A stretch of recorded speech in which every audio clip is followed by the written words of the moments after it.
we're talking about group yearbooks for homeschoolers. This is our example. We published our own yearbook.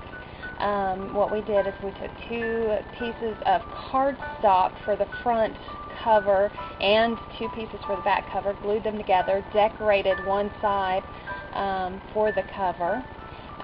You can see that we have used an embossed eagle because that is our symbol, and then we used a comb binder. We do have access to one. You may be able to get it done for very inexpensive at a printing company. Here's our back cover, same thing.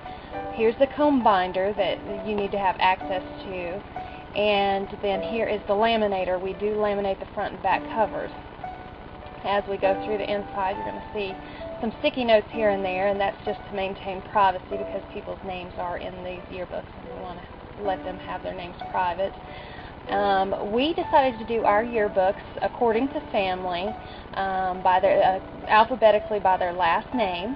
Everybody had to contribute photos. Any family that did not contribute photos, they only got 1 page, and that was just from extra pictures I took at co-ops and things like that. But people who contributed pictures, they got a 4-page spread instead.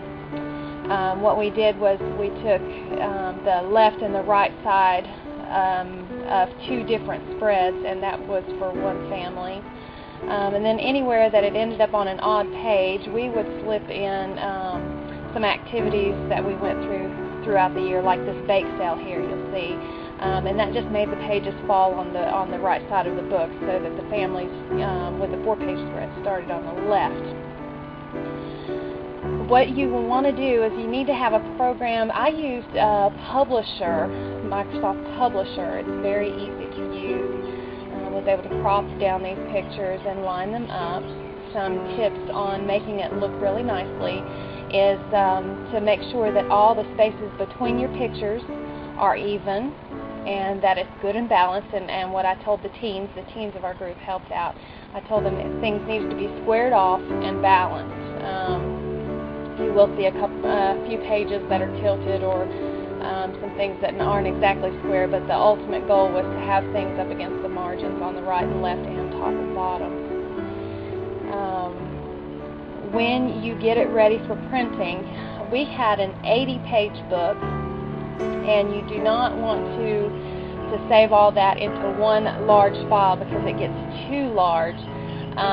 What you want to do is you want to be sure to break it down into possibly 10 pages per each file. Always end on an even page because that makes it easier for your printer, so they don't have to charge you any extra for laying it out.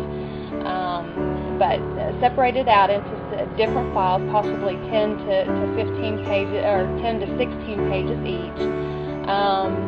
And then when you take it to the printers, they're able to just flip it in there and print it right out. You'll get a better deal. The paper you want is a 60-pound paper. That makes sure that you can't see the pictures through the back side of it.